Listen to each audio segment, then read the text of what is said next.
But the lead story that I really want to focus on tonight is something very different.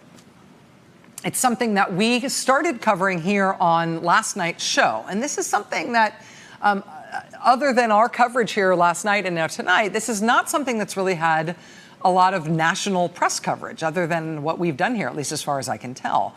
But I do think this is a really big deal. And today it took a big, unexpected turn. What this is a new and, importantly, unannounced program from the Trump administration. I say unannounced because they never put out some statement saying this is what they were going to do. The only way we learned about this new thing the Trump administration is doing is because individual families around the country started getting letters from the Trump administration, letters from the federal government. And the letters were so shocking in their implication and so surprising and so out of the blue. Again, they did not comport with anything the Trump administration had said publicly they were going to do. These letters were so shocking and upsetting that some of these families who got these letters, as best as we can tell, they took these letters to lawyers and advocacy groups, to local public officials, to try to get help in understanding what exactly these letters meant and whether the U.S. government could really be trying to do what these letters said to their families, and particularly to their kids. The panic and upset of these individual families who got these letters started to come to the attention of local press where these families live. That is how we became aware of this at all. And this has been particularly focused thus far in Massachusetts. The public radio station WBUR in Boston and the Boston Globe first picked up this story over the last couple of days. The Globe story, as you can see here, carries this very stark headline. Quote, "I feel like I'm signing my son's death warrant. Children at Boston hospitals face deportation." Now, the inset photo there on that photo is of a 5-year-old boy named Samuel Costa, who has a rare condition that inhibits his body's ability to absorb nutrients from food. And so he's a little 5-year-old kid. He has to have a feeding tube that goes directly into his torso because he can't take food by mouth. But he gets regular, expert, very delicate medical care for this rare and dangerous condition that he's got. He gets that care at Boston Children's Hospital. Boston Children's Hospital, by some measures, is the #1 pediatric hospital in this country.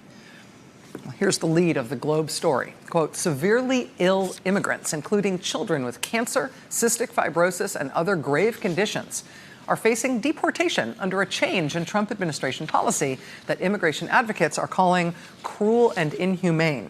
Beginning last week, Citizenship and Immigration Services, USCIS, started sending out boilerplate letters to these families with sick kids, quote, telling the families that if they didn't leave the United States in 33 days, they would become undocumented and face deportation."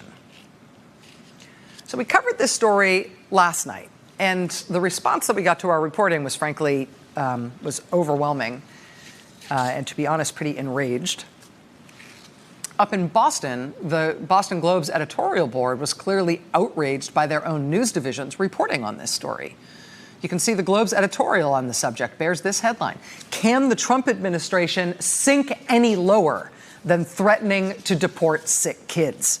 Here's the lead in that editorial. "Step by malicious step, the Trump administration is turning the immigration system into an apparatus of appalling intentional cruelty. The latest case in point is a relatively small program known as Medical Deferred Action, in which immigrants without legal status who are suffering from serious medical conditions are granted a reprieve from deportation so they can have access to much-needed medical treatment in the United States. Trump halted the program this month, threatening to deport these patients, including children with leukemia, children with muscular dystrophy, children with cystic fibrosis. The program's termination means suspending or interrupting the children's medical care, which in some cases is virtually a death sentence." Democratic Senator Ed Markey of Massachusetts attended a press conference with a number of these families who have just been told to take their kids out of medical treatment and get out of the country. Senator Markey's take on this last night, as we highlighted on last night's show, is this. Quote, "It is unconscionable. It is just wrong. We have now reached the most inhumane of all of Donald Trump's policies." He said, quote, "The Trump administration is literally deporting kids with cancer." Now, again, there are a few things that are at least at this point, unusual or sort of unknown about this story. Without a lot more reporting on this nationwide, I think it's going to take us a little time to get to the bottom of this. But as we are trying to figure out what's going on here, it's particularly interesting that this is a policy change that hasn't been announced, which I think ultimately starts to become important in terms of how well the Trump administration is coping with what they're trying to do to these kids. I mean, they just started sending letters to parents whose kids are receiving life-saving medical care that they can't get anywhere else. They just started sending these letters to those kids' parents telling them that they need to get out now. Right now, you've got 33 days. Yes, we know your kid is receiving ongoing life-saving medical treatment. We don't care. Stop the treatment and leave. Now, it's possible, as I said, the news that we've been getting about this for the first few days has been out of Massachusetts. And I don't know why that is. I mean, it's conceivable that Massachusetts has maybe been targeted here because they've got Boston Children's Hospital, right? They've got arguably the best children's hospital in the country. So Boston Children's Hospital is a place where a lot of kids who have life-threatening illnesses and super advanced, delicate medical needs, a lot of kids are getting treated at that hospital. So maybe that's why this new Trump administration policy is surfacing there in this concentrated way. We don't know exactly. But these initial new reports do come from the Boston area in Massachusetts. In Massachusetts, there's an organization called the Irish International Immigrant Center that doesn't just serve Irish immigrants, it serves everybody. They happen to have a whole bunch of clients who have sick kids, who have kids who are getting advanced life-saving medical care, clients who have received these letters now ordering them out of the country. Well, here's what their legal director told us last night here.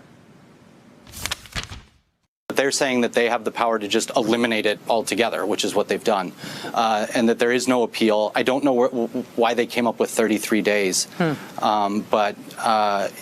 yeah, they're telling these people that they need to leave on their own. And I don't know how they expect parents to pull their children from hospital beds, disconnect them from life-saving treatment, and go somewhere where they know the child's going to die.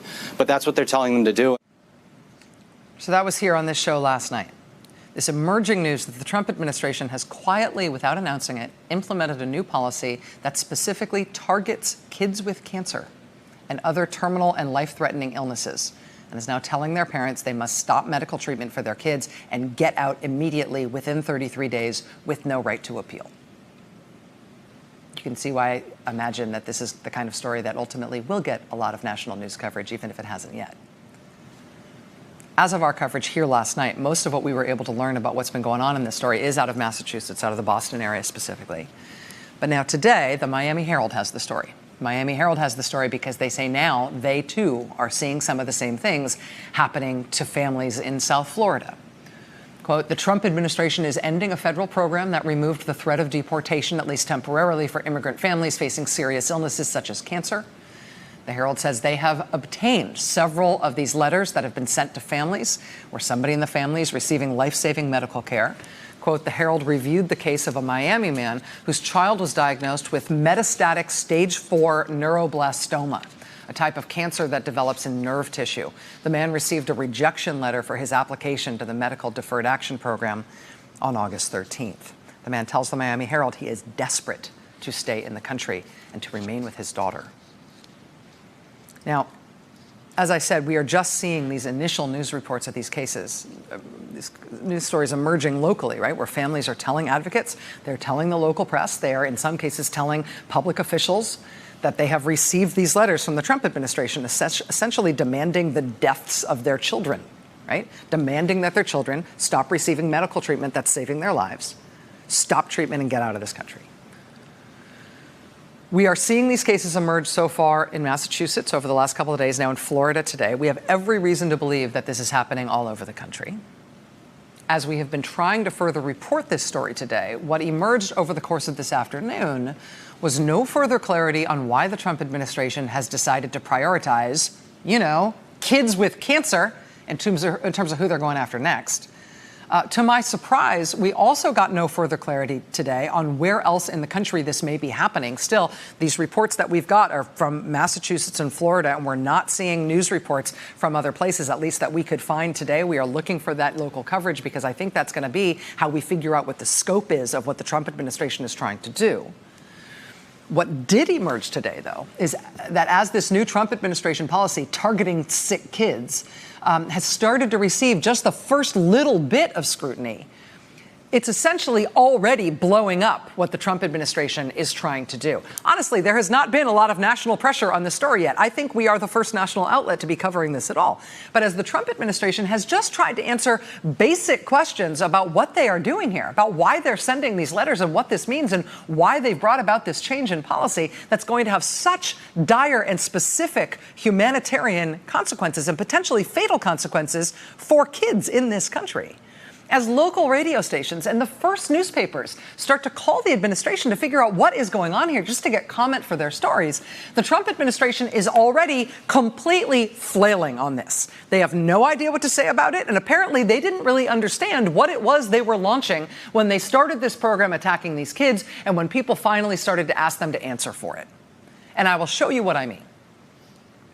After WBUR, the public radio station in Boston, posted their groundbreaking, terrifying initial story about these kids in Boston being targeted. Kids being treated at the Children's Hospital in Boston, kids with rare genetic disorders, kids with cystic fibrosis, kids with seizure disorders. After WBUR published their first story, they apparently, hours after publication, received a whoa, whoa, whoa, whoa, whoa kind of comment from the U.S. Customs and Immigration Service that had sent out these letters to these families, right? These death sentence letters to these families with sick kids. Customs and Immigration told BUR after they published their first story that they wanted it to be known that this medical deferred action program that had been allowing all these kids to stay alive, despite what you might have seen in these letters, that program isn't ending per se. It's just being shifted to a different part of the Trump administration. Quote, medical deferred action requests are now submitted to ICE, different agency, for consideration. Oh, okay. That's their first explanation when they get their first hard questions. So yes, family in the Boston area, you've been told you have to get out of the country and stop providing life-saving treatment to your ill child. But what we didn't mention is that some other part of the Trump administration might be able to help you out so you can keep staying. Oh, did nobody mention that to you? That was their first explanation, right? Now it turns out the other agency that is supposedly picking up this program, the other agency inside the Trump administration that supposedly is going to process these requests for dying children to stay here in order to receive medical care that's keeping them alive. Now we find out that agency actually is not doing this. They have no intention of handling these kinds of requests for kids in this kind of circumstance. They have no program like this. And they say today they have no idea why some other agency in the Trump administration has been telling reporters now that they do. Great. Here's how this played today in the Miami Herald. You can see it